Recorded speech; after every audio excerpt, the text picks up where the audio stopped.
Well, good morning, everyone, and welcome to Georgetown University's McCourt School of Public Policy.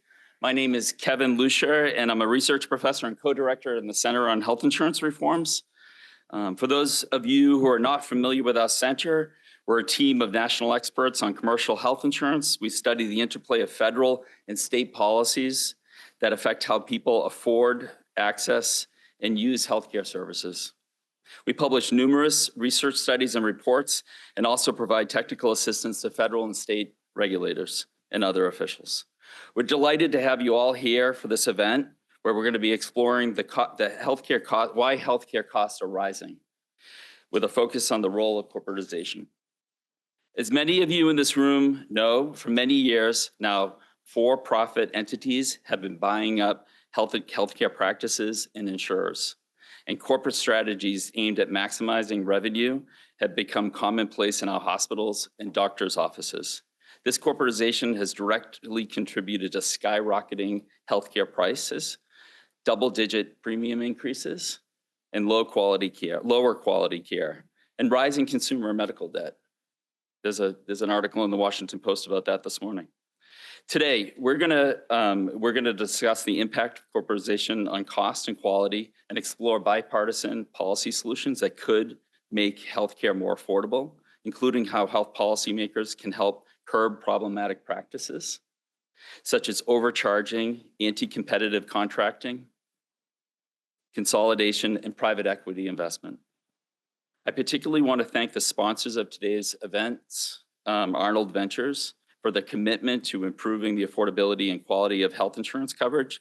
There are a few issues that are more compelling and complicated, and we really appreciate you taking this on head on. I want to also note a couple of quick logistics. First, the event is being recorded. We'll be posting the recording on our website, and we'll email it to you all that come in the audience too. Second, there'll be an opportunity for you to ask questions at the end. So please, at the end, raise your hand and we'll make sure, and hopefully we'll get through all your questions. So line them up. Okay, before we get started, we're gonna have a couple of speakers to kind of, set the floor. And we're very fortunate to have Senator Roger Marshall in the house to share kickoff remarks before we move on to the panel. So we do have for you today an incredible set of panelists. But before I have them meet all of you, I'd like to introduce you to CHIR's very own Linda Blumberg, research professor at Georgetown University's McCourt School of Public Policy and an institution fellow at the Urban Institute. She's an expert on private health insurance, healthcare financing, and health system reform. Linda is going to briefly provide some insights from her recent work focused on the corporatization of the healthcare system, and more specifically, the complex web of healthcare financial interests and their implications for ever higher healthcare spending. Linda, thank you, and I'll give you the floor. Thank you, Kevin, and good morning. I'm gonna see how to advance these slides here. There we go. There's been considerable research done, as I'm sure most of you know, on horizontal consolidation in the healthcare world. Hospitals buying up hospitals, radiology practices, taking over radiology practices, and insurers absorbing other insurers. And the evidence is strong that this type of consolidation increases healthcare costs as competition within the sectors decrease. There's also growing evidence that vertical integration, for example, hospitals buying up medical practices, is also leading to higher prices and overall spending. The incursion of private equity into the healthcare space has also led to higher spending on providers in many documented circumstances, and there's growing evidence, particularly among hospitals and nursing home sectors, that private equity is frequently associated with lower quality of care as well. But it's important that we now widen this picture further. The current healthcare landscape has gone far beyond the traditional way that most of us have thought about consolidation. Healthcare stakeholders have created what we at CHIR have begun referring to as a complex web of intertwined financial interests. These connections include the types of joint ownership that I just mentioned, but they also include contracts and financial agreements across stakeholders that we believe are spurring ever higher system-wide spending, even when the stakeholders remain unaffiliated. And these relationships have created shared financial interests and sometimes shared ownership across insurers, third-party administrators, providers, and a vast array of middlemen companies that align consistently in the direction of higher spending without any indication that they are increasing value for patients or employers. The middleman industry that I'm referring to, valued in the hundreds of billions of dollars and growing fast, includes revenue cycle management companies, repricers, claims denial management firms, independent resolution management companies, data warehouses, point solution vendors, and many more. All of these profit by maximizing revenue for insurers, providers, or sometimes both. And the fees paid to them add to provider prices and/or the administrative costs that are baked into private health insurance premiums. The complexity of the intertwined financial interests across the healthcare sector is so tremendous that it is virtually impossible to capture the entire picture, and that is exactly the point. Yet I believe that without beginning to do an accounting of the current nature of our healthcare ecosystem, we cannot begin to understand its implications for our level of healthcare spending and the growth in it that we can anticipate as if it continues unabated. I'll mention just a few examples of the types of financial arrangements and deals struck between the stakeholders.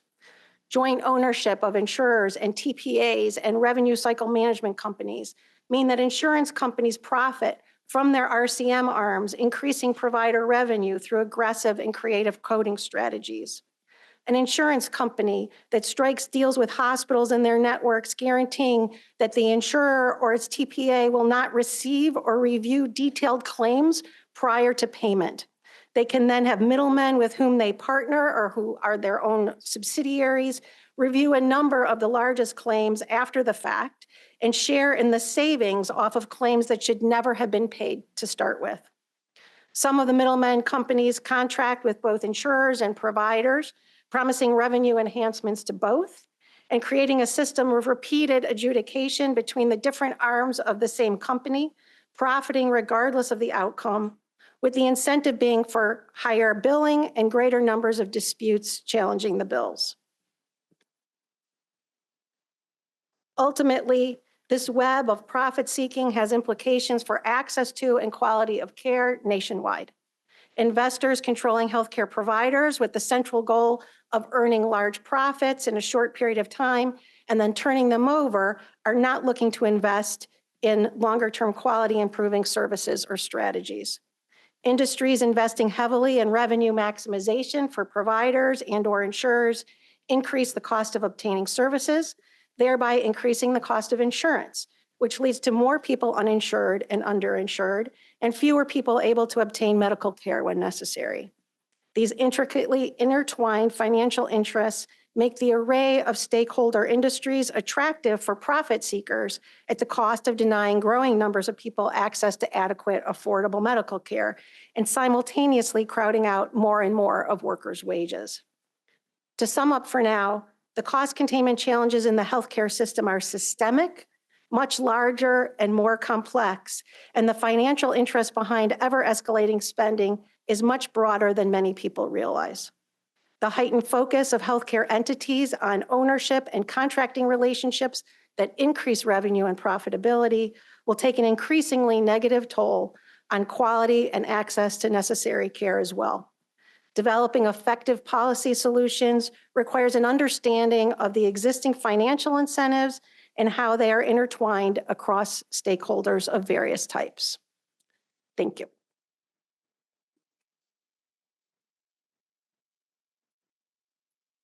Thank you so much, Linda. Next, I'd like to introduce you to Celinda Lake, president of Lake Research Partners and one of the nation's leading political strategists and pollsters. Celinda is going to discuss key takeaways from our recent national survey research underway for the Cost and Coverage Collaborative, which is focused on understanding Americans' views on healthcare cost and coverage. Celinda, thank you so much for joining the discussion today, and the floor is now yours. Having me. Thank you so much. It's great to see everyone here.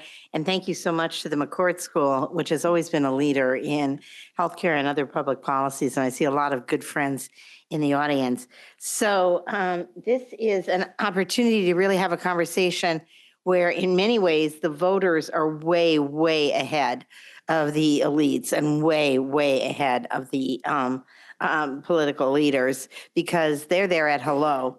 And I'm going to just show you 5 slides, but there's a full report that's available to anyone who would like it.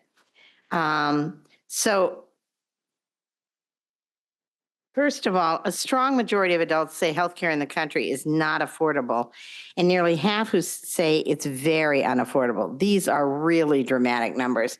On the other hand, you might wonder, who are the 3% who say it's very affordable? That's a margin of error. And people are not confused about this. They say overwhelmingly, they know exactly what's going on, and people expect it to get worse. 64% of Americans think that they could, in the next year, have some kind of medical event in their family which would put them into debt. And this is at a time when, remember, half of Americans do not have $500 in savings. So we are talking about a real urgency, a real acuteness to this issue. And this is very different than, we did a lot of work on the ACA. It's very different from the attitudes pre-ACA. At the time of ACA, you were asking people to act on behalf of others, which Americans' generosity only goes so far. Here, people think we're acting on behalf of myself. My family has an acute problem. This is a very bipartisan issue. People see the need for big changes in healthcare system. Before the ACA, people were cautious. They were afraid of losing what they have. Now they feel it's already out of control. They feel that the system needs to be either completely rebuilt, 32%, or needs major changes, 50%. These are really dramatic numbers because people like their healthcare providers. They're scared of moving and they're scared of changes, and yet they feel that they've already lost what they have, that you can't afford to access the health care, that they're being denied care, that their physicians and their nurse practitioners, et cetera, have no access to the system to begin with. And if you're looking for an area in polarized America, a bipartisan consensus, well, this is your area. 88% of Democrats believe that we need to have the system completely rebuilt or major changes, 81% of independents, and 76% of Republicans. People are bipartisanly united on this issue. A strong majority think it is extremely or very important for the U.S. to make healthcare more affordable and easier to access. This should be, 2026 actually should be the healthcare election. That's how energized voters are about this issue. And healthcare costs, as the Post said today, and every newspaper, any poll that you see, is everybody talks about the affordability agenda. Healthcare costs is at the top of that. It is particularly at the top for women. And women tell men what to do when it comes to healthcare. And it's the one area where men actually admit, well, the women tell me what to do in my life. Democrats, independents, and Republicans think that healthcare reform is very important. Notice these numbers. 97% of Democrats think it's important, 79% extremely, 85% of independents, 57% extremely, 76% of Republicans, 46% extremely. This is a core value. This isn't actually a debate in the public's mind. And finally, people are eager to take this issue to the ballot box. In fact, they think that their candidates are not talking enough about health care. They think it wasn't talked about enough in the last election.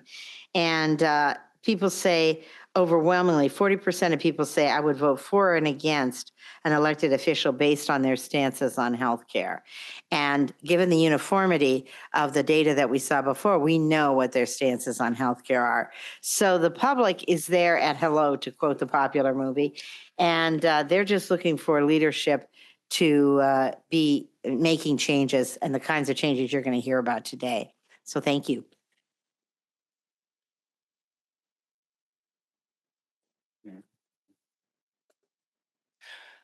Okay, great. So we're going to move on to the panel discussion. So I'm now delighted to introduce today's superstar panel, moderated by Goldman, a healthcare reporter with Axios. I'm guessing most of you are familiar with her work. If you are, you know that she covers some of the most challenging issues in the healthcare space, reporting on health insurance policy, public health, and the evolution of healthcare delivery. Maya is an incredible journalist, and we are so pleased to have her guide this discussion today. Thank you for being here. For our panelists, we have Anthony Wright, Executive Director of Families USA, which is focused on the ultimate goal of health and economic security, equity, and justice for all, including advancing affordable and high-value care. We also have Dr. Vicki Norton.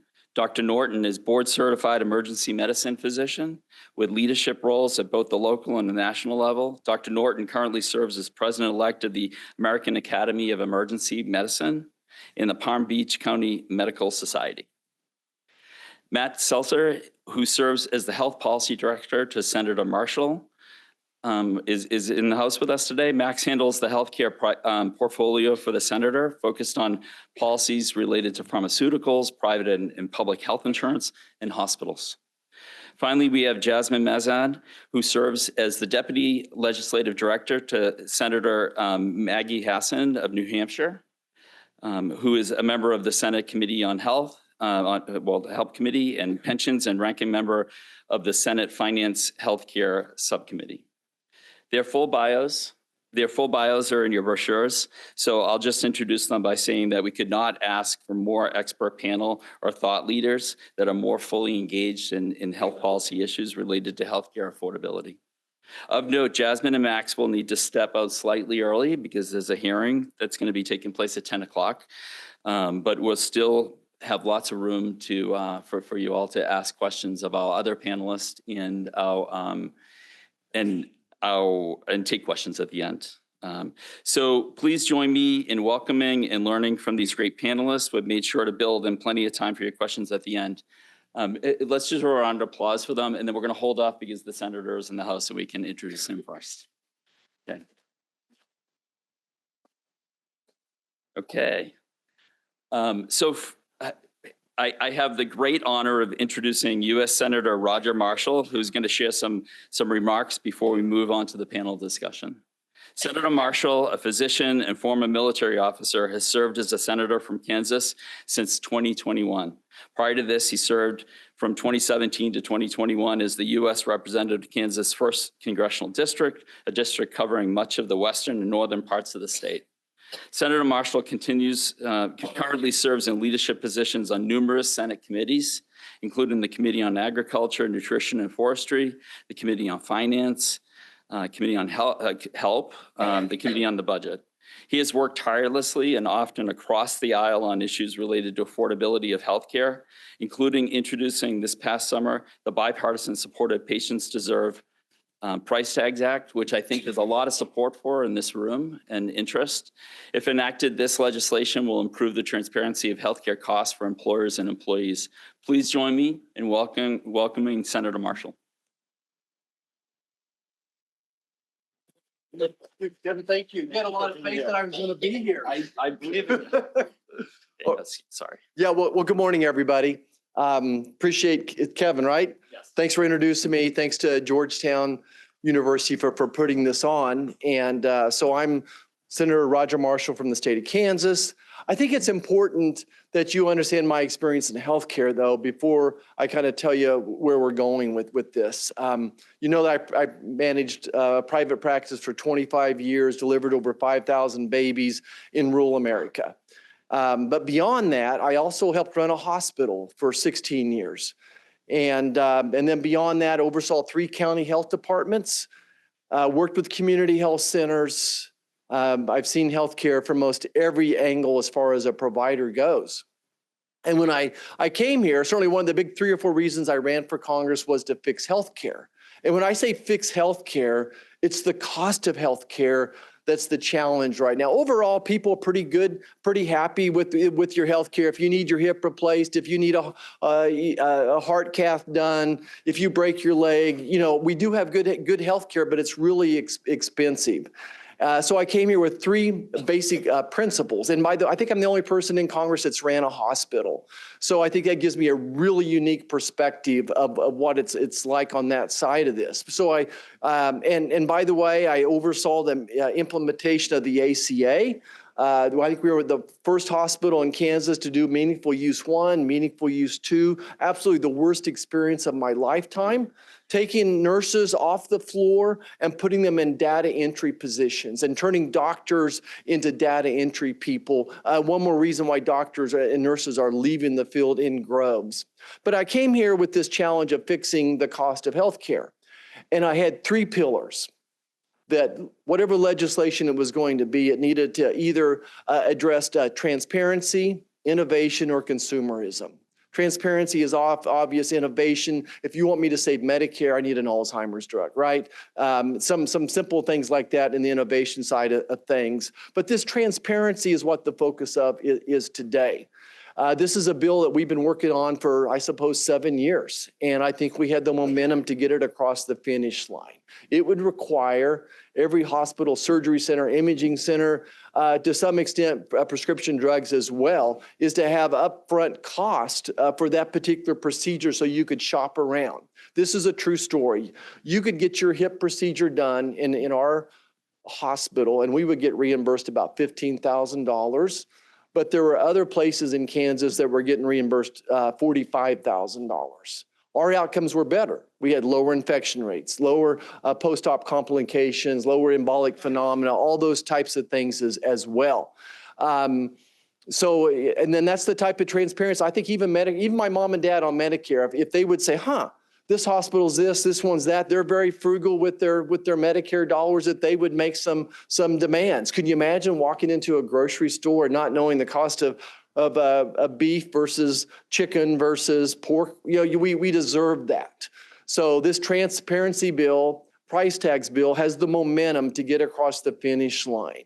And I'm not sure all the different organizations around here, but look at the bill. Look for, we need co-sponsors. That's what can make a difference, is if you agree with this, try to be a co-sponsor, get your organization to co-sponsor it, reach out to your senators and say, hey, have you taken a look at this transparency, this price tag bills? I don't know who could be against it except big hospitals.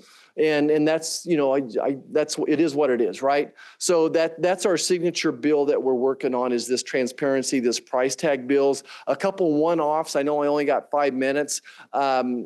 Pharmacy benefit managers, hopefully, I can't explain what a pharmacy benefit manager, I'm looking for a diagram that I could explain them. But of course, they're vertically integrated. 3 of them control 85% of the industry. They're all in the Fortune top 15. Profit margins, 45, 60%. It is absolutely oligopolies. And then the fact that they're vertically integrated now. United is the largest employer of physicians. They have their own PBM. And now they're going offshore with GPOs to stay ahead of the laws. Our signature bill for that would be the delinking, where we would delink their profits from how much the cost of the drug is. And then try to address their formulary manipulation. So that's a whole nother discussion. And then the last thing, if you want me to drive down the cost of healthcare, is we need to make America healthy again.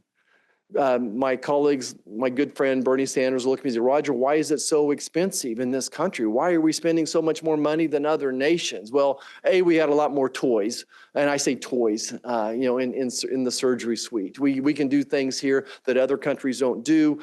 Probably only 1/3 of the drugs that America has approved do European countries approve. They approve about 1/3 of what we approve. They just deny access, right? And that's what Canada does. They deny access, they delay access. But we are sicker than these other countries, is where I'm going with this. We have an epidemic. If you think about it, 7 chronic diseases are where 90% of the dollars are spent in this country. So think about heart disease, hypertension, obesity, diabetes, Alzheimer's, cancer, and mental health.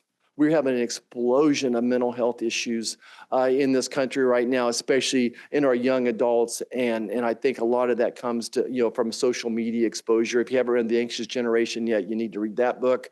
Very, very simply describes the situation as well. So certainly committed working with Secretary Kennedy to make America healthy again. It's simpler said than done. I've been working on this for 30 years. And the biggest impact I ever made was with pregnant women. When they're pregnant, they're much more willing to address their diabetes, to quit smoking, because they're fighting for someone besides just themselves. But then postpartum, the number one killer of maternal mortality. So when you measure maternal mortality, you measure it for the year after the baby's born. And this is something we had to fund to prove it up here, because no one really knew what was driving our maternal mortality. But the number one killer of maternal mortality cause is suicide and fentanyl. So we're losing more women that year after they have the baby to suicide or fentanyl than we lose from the typical things, hypertensive crisis, hemorrhaging, et cetera. So price tags, PBMs, make America healthy again. Thanks so much. Yeah, it's okay. Thank you so much. Well, let's move right on to the panel. I already gave the intro, but can we have a round of applause for the panel coming up? Thank you so much.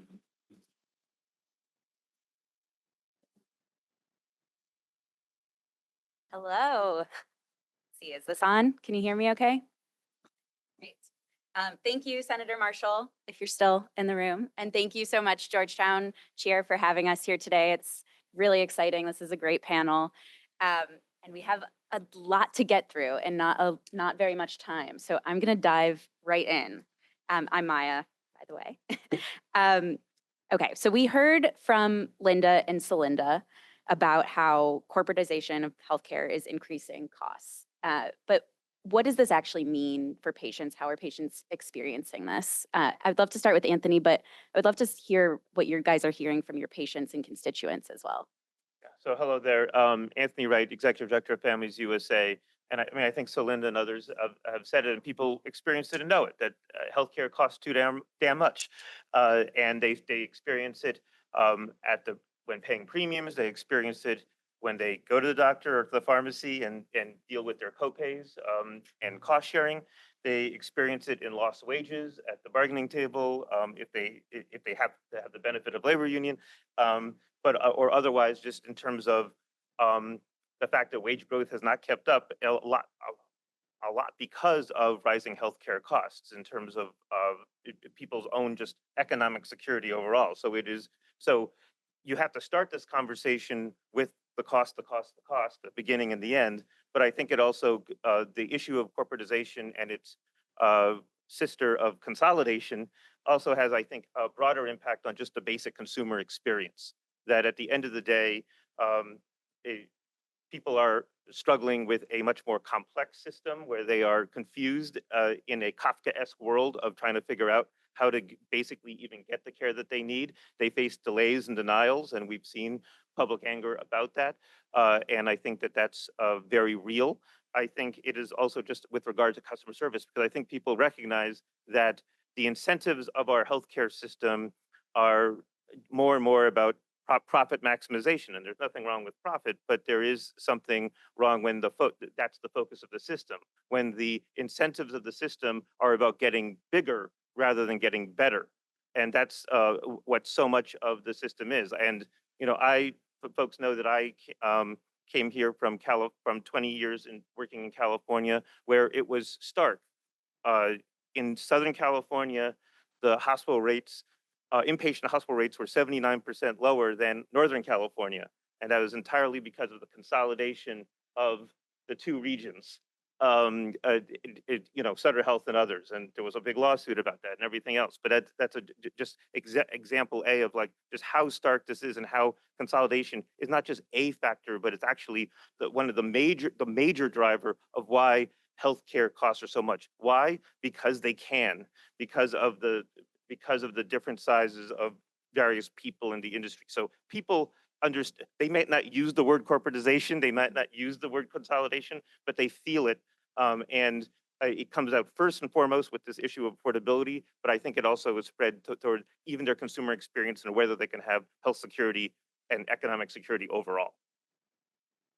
Yeah, what are the rest of you hearing? I mean, I can touch on, I'm Vicki Norton. I'm president-elect for the American Academy of Emergency Medicine, and I'm a practicing emergency physician in Florida. From the patient care standpoint, what we're seeing in consolidated systems is that physicians have completely lost autonomy, which means they can't control their schedule, they can't control the staffing, which means less time with patients. It means focusing on the wrong types of goals and metrics, like financial goals and metrics, rather than good patient care and individualized patient care, which is what we're trained to do. So this leads to a big disconnect between what physicians got into the field to train for and what they're actually being forced to do once they're out in the workplace. And that leads to a lot of moral injury and burnout among physicians and nurses and other healthcare practitioners. And so I would love to just like take a minute to talk about why this is happening, because I think the things that are incentivizing consolidation are actually happening on the opposite end and pushing physicians into employment. And if many of you don't know this statistic, and it should be scary to you, almost 80% of physicians are currently employed. Back when I started looking at this back in 2019, it had just gotten over 50% for the first time. So we've seen rapid consolidation of physician practices and under hospitals, under private equity purchases. That should be extremely frightening to people in this room. And it is to me as an independent physician. I work for a private group where we have the contract to staff the emergency department. I'm probably the only, we're the only group in Southeast Florida that has a contract to staff the ER. Almost every other emergency physician in South Florida is employed by either a private equity-backed company or by a hospital. So Dr. Norton, sorry to interrupt, but can you just draw a little bit more of that connection? Why is it scary that so many physicians are employed? Because once physicians are employed, they're being pushed by different incentives than when they are independent. When you're independent, you can balance your Hippocratic oath with the financial incentives.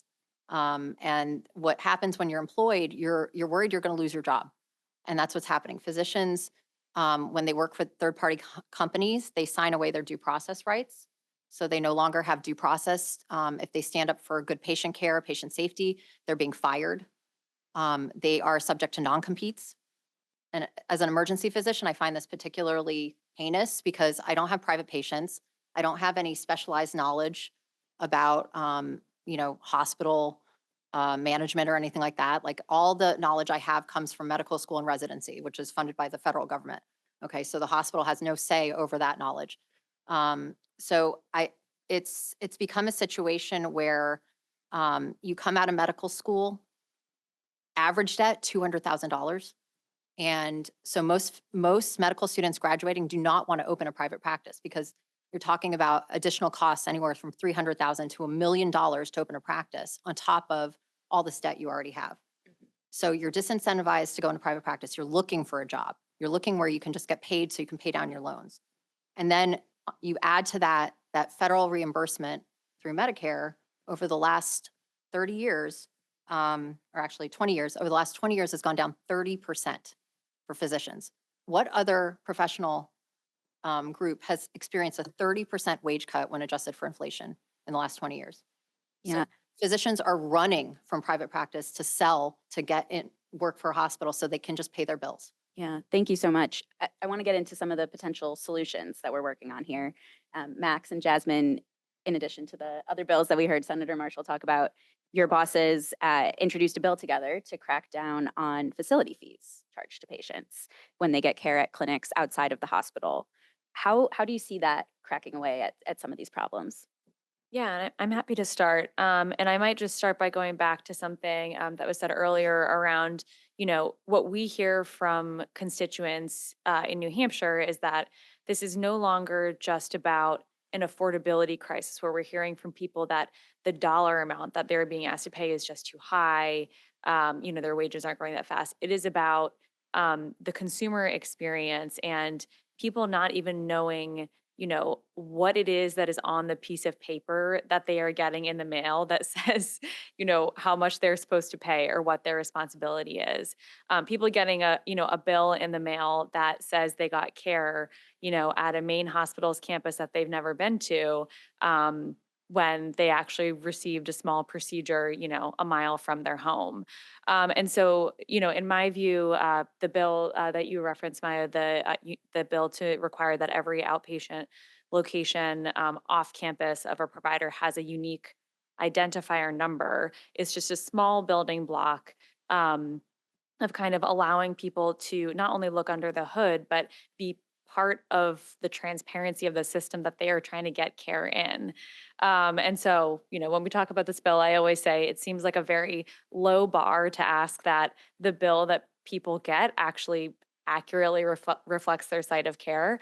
And I think that's just one small thing that, when we get calls in our office, maybe that's one small thing that we won't get calls about anymore. So, Yeah, and I'll mention that that policy was included in the December CR, the provider identifier number, and so it shows the bipartisanship. Whether I'm sure there were some folks that were not thrilled of its inclusion, but it is a small policy, like Jasmine said, and I do want to touch on what Vicki said about the physician side and other things that we're trying to do, which it's it may be minor, but she referenced being contracted in the ER of the hospital, but the contracted physicians don't have the same due process rights as other physicians that are employed. And so Senator Marshall has a bill, the Physician and Patient Safety Act, that would ensure contracted physicians get the same experience as an employed one. So I'm trying to think. I think Doc kind of stole all my thunder with our other policies. The price tags bill is a big one that we've been working on, that I had the pleasure of working on with Senator Braun as well. But we talk about knowing where you actually got the care, or at least having it be correct and accurate, both on your side and on the Medicare side, or whoever else is paying the bill. But then the same goes for patients to know what they're paying for, whether it's upfront, ideally. In the price tags bill, one thing the senator did mention is that we would require itemized bills after the fact, which can be helpful for when you go through and you're trying to do some reconciliation in the billing sense. So all important things from a consumer side, which the boss touched on as well. Yeah, so obviously bipartisan solutions there. Senator Marshall also touched on PBMs, and there's been a ton of bipartisan enthusiasm in Congress for changing the way that middlemen work, but none of it has gotten over the finish line yet. So why do you think that is, and what is it going to take to actually get that passed? I have just one very quick thought on this, if that's Sure. okay. And it goes off Max's last point too. I think, when I was sitting last night before this panel looking at the large amount of healthcare legislation that has bipartisan support but hasn't passed, one thing that occurred to me is there are really important big system reforms long term that will stabilize things for patients and patients will benefit from.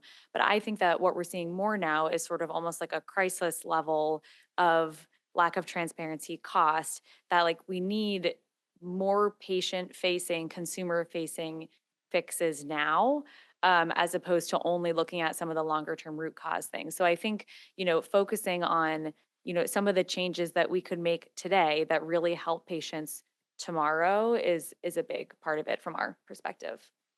Yeah, the bipartisanship is wonderful, and it does certainly help. But I would also point to our prior authorization reform bill, which has over 60 co-sponsors in the Senate, and you would not know otherwise. It is not more likely to pass now than it was at any point in the last year, which is really annoying. But it does help, and so it's important that we do keep up the momentum on.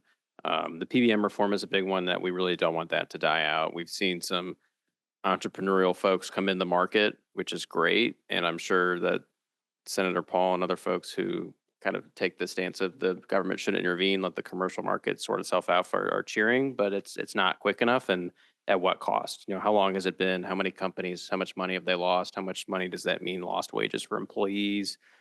people on commercial insurance are paying even through the marketplace, dealing with high drug costs because of PBMs and other middlemen. It's just, we do have strong bipartisan support, and we can, Jasmine and I will hope and pray as we continue to work that our leadership is motivated to include those policies in any kind of bigger package. But we all are going to be playing the waiting game together, unfortunately. So. Yeah, it's hard to pass a bipartisan bill when the government is shut down. Hasn't Anthony, stopped us from doing hearings, though. yeah, that's true. Anthony, Vicki, do you guys have any thoughts on that? I think you said it in passing, but like, let's all recognize the elephant in the room, which is that we have a Congress that is shut down over the issue of healthcare costs in the most patient-facing thing possible, which is whether people's premiums are going to double or triple by hundreds or thousands of dollars, and have ripple effects throughout the system. And so obviously some of those things are our belief from talking with patients, talking with the stories of people facing these premium increases, is that should be the easiest thing to do. And if that is at loggerheads, then some of these systemic reforms, which I think are incredibly meaningful, incredibly important, but are a little bit hard to explain to a non-policy wonk at Georgetown seminars in DC. We need to, that is both that should be the easiest thing, but it also should be the entry point to a larger conversation about how we deal with healthcare costs. And I think to the extent that some of the language is, well, why is healthcare coverage cost so much to begin with? I think that the things we're talking about on this panel is a bipartisan vetted affordability agenda, an actual affordability agenda that folks in Congress can take and move. And so I think it can be prioritized and even package in this conversation, but we have to, provide help. The first and foremost thing is people are going to say, why are my premiums spiking? And that has to be dealt with. But I think it should be this entree to this broader agenda. And, some of it's right there. There's other stuff that's going to be hard, that has industry opposition, that has differences between the parties. But there is a set agenda that is ready to go if folks are able to focus on that rather than on the partisan solutions of making huge cuts to Medicaid and the Affordable Care Act. Yeah, I know, Max and Jasmine, you have to go soon, but I have one more question before you leave. We've seen a lot of movement on the state level, legislation on the state level to regulate things like private equity and healthcare, middlemen, PBMs, facility fees, other things. What are the pros and cons of doing this at the state level, state by state, before or instead of a federal level?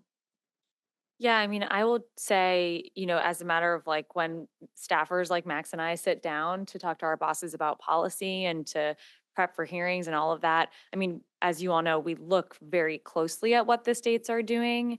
And oftentimes the only, real sort of market-based economic evidence that we have for a reform is something happening in a state. So I think, state innovation is hugely important. I think what we run up against with things like PBMs, with other sort of federal program reforms, is that the states are limited in their ability to, impact reforms at a certain level. So, but I think this state leadership is incredibly important.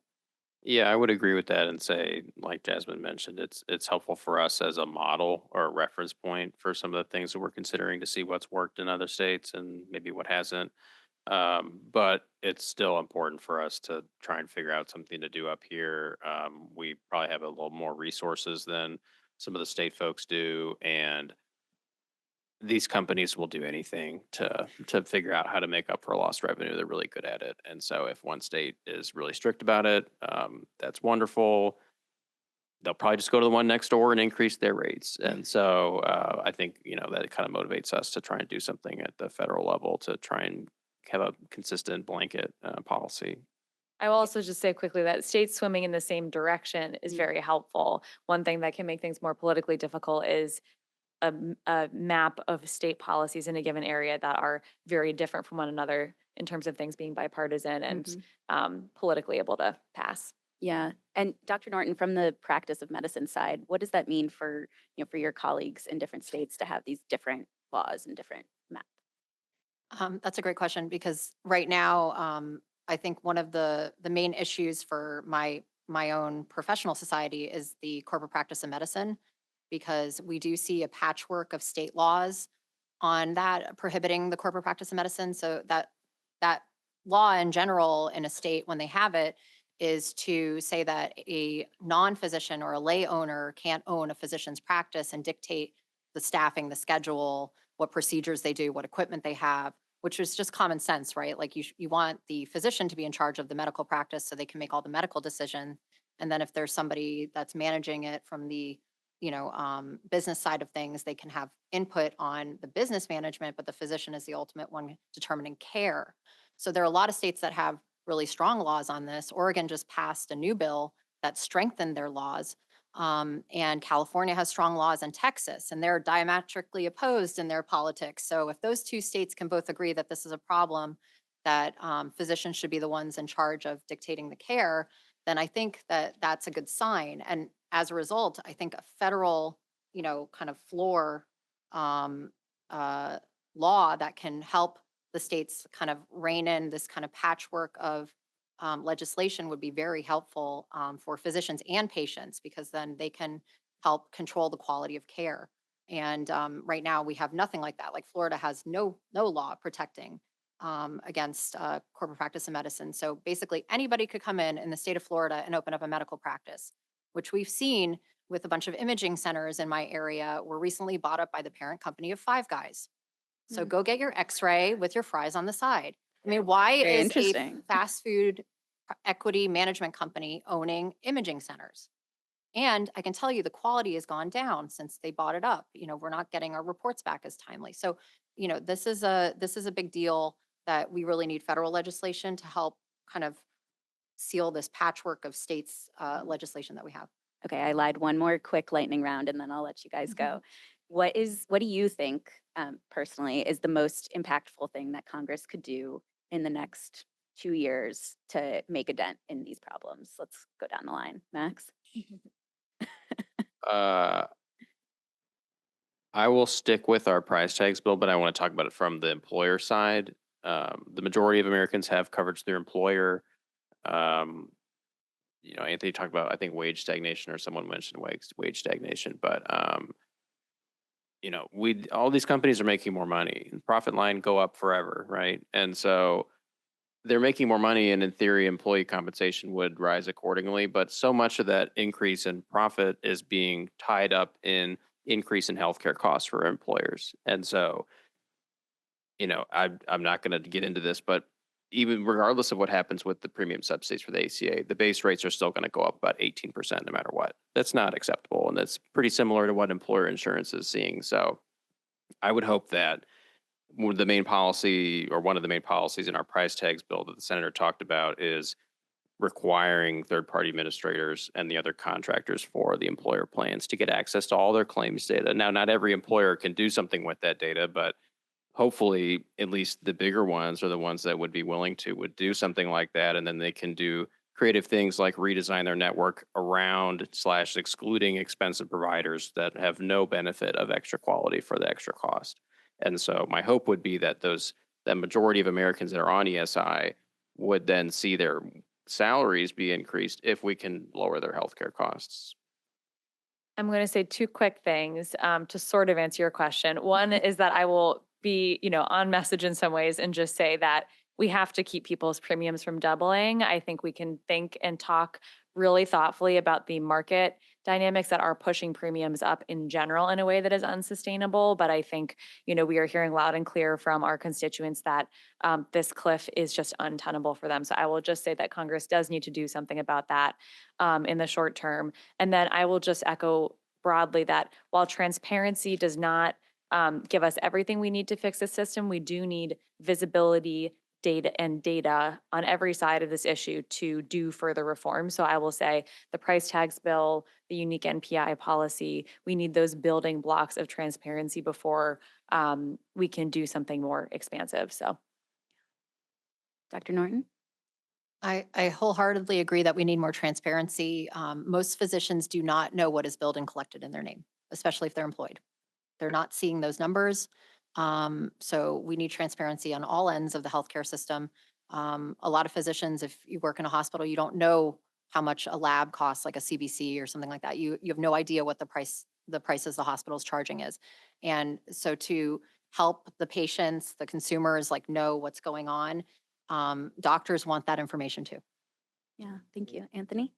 Yeah, I mean, I would agree with a lot, both on the premium sides and the tax credits, but especially on the things of the topics of this panel, like the hospital transparency and the price tags acts, the billing reform, fair billing, site neutral payments, same service, same price. At the end of the day, that creates all sorts of misaligned incentives to actually consolidate more if the hospitals can then buy up those services and then charge more than would normally be paid. And then the provisions that have been in these bills before about anti-competitive contracting, the kind of that when we do have a consolidated system, how do we at least prevent the worst abuses of that market power? We also probably need to do more on antitrust to deal with those markets that aren't quite consolidated yet, or frankly, the path as was described by Linda of, as we're seeing greater, not just horizontal and vertical, but diagonal mergers and consolidation that we need to address. So I think there's all of that. And as Celinda said, the public is way ahead of all of this. Frankly, the most important thing about why we need to deal with the bipartisan vetted things now is just to clear the deck so we can actually get on to the next stage. Transparency is a tool to get to the next thing. And but if we can't even get that, if we can't just follow the money between where it goes in our system, between the medical groups, the hospitals, the insurers, the middlemen, the PBMs, everything, if we can't do that, then we can't do the stuff that would actually have a real impact, that we could tell voters, hey, there is actually a light at the end of the tunnel between double-digit rate increases. Yeah, I know you guys have to go, and then we'll have Linda and Celinda come back up for questions from the audience. Thank you so much. Thank you.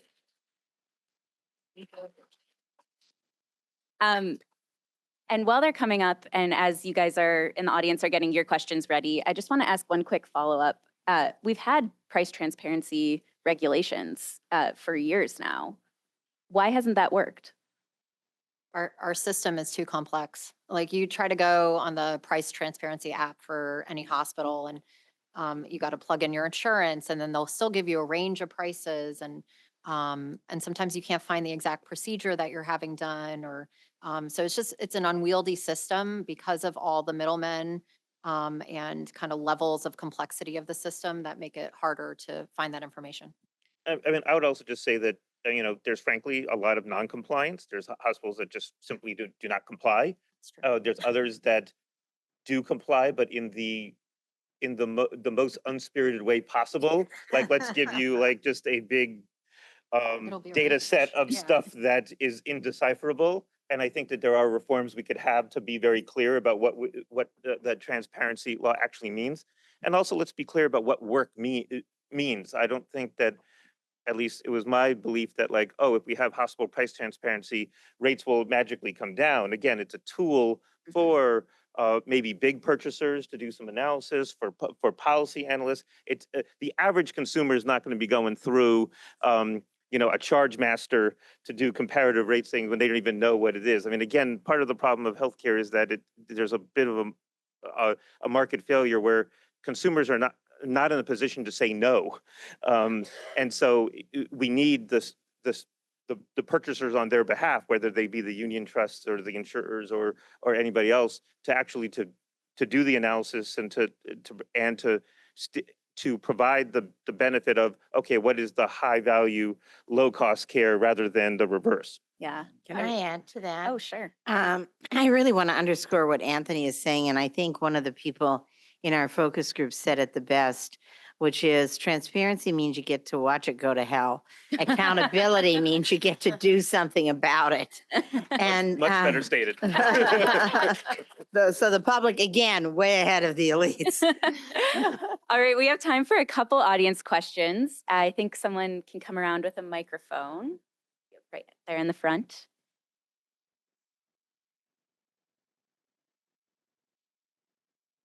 Thank you. Patricia Kelmar with US PIRG, the Public Interest Research Group. I appreciated all the conversation. I wanted to talk a little bit about a part of the corporatization that I think is coming and coming even stronger. It's already here, but it's going to be worse, is the corporatization in the bill paying, right? So today, when you go onto a hospital website billing page, you're often offered one of those nasty medical credit cards, which are just going to further drive up the cost to patients. They're going to miss their payment deadlines. And, you know, the days of being able to negotiate with your hospital to pay this bill over the 3 years, or even with your physician, your primary care physician, to pay it over a certain amount of time, I think are ending. And there's going to be more at stake, of course, as people lose coverage in the next year if that happens. So just thinking about that and where does that play into the corporatization. But I think the bill collectors, the debt collectors, we got to make sure we're looping those folks in too. And just wondering if you're looking at that as well.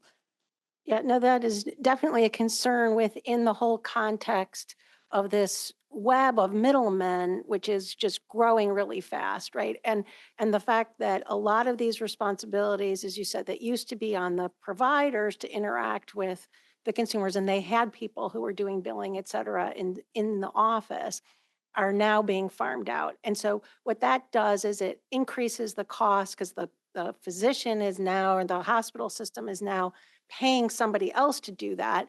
There's less responsiveness to the consumer, right? And then higher fees that then get baked into the provider side, that goes into the insurance side, et cetera. And these, there's some very aggressive collections behavior going on, even in, as we've seen, not-for-profit hospital systems that are using these kinds of collection agencies and not even informing the patients that they are eligible for funds that have been set up that are associated with the nonprofit status of the system to help people who are having struggling problems. So yeah, no, that's definitely part of this web of middlemen that is intervening in all of this work and then driving up the cost. Right. I think we need to deal with it in both directions, right? Like just the consumer protection aspect of like, you know, if you get a bill, several states have laws to like a moratorium on being sent to collections, so you can figure out and have a negotiation with the doctors, like a provision so that you don't get charged if you're uninsured or underinsured, you don't get charged the sticker price, but like the price that Medicaid or Medicare pays. Basic just billing like consumer protections, but it also is just goes to this question of financial incentive. Like what a perverse incentive that like, oh, actually it could be a revenue stream for a hospital to sign you up to a credit card where you can then get a percentage of that credit card, a dollar amount, as opposed to just helping the person with the bill. And you know, it just goes to all these like really screwed up incentives in our system that are more geared about profit maximization than about patient care. And so the more we can deal with that at the root causes with regard to, you know, oversight over when these consolidation and mergers take place. There's several states that are trying to do that at the state level, giving more power to their AGs or to their regulators and commissioners. But sometimes, in some cases, the horse is already out of the barn. But I do think that that is necessary, and it needs to be not just some of it's focused on private equity, but it needs to be broader to actually look at this, especially if there's if the federal government's focus on antitrust waxes and wanes, then there needs to be that focus at the state level. Yeah. Okay, we can have one more question. Anyone has one? Oh, up in the front here.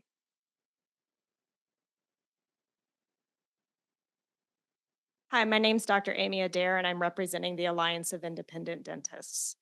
Often in our world, as well as in the physician world, patients don't even know if they are going and seeing an independent physician versus a corporate or private equity-backed office. And is there any discussion about that and the loopholes that these corporations are using to circumvent current laws about ownership?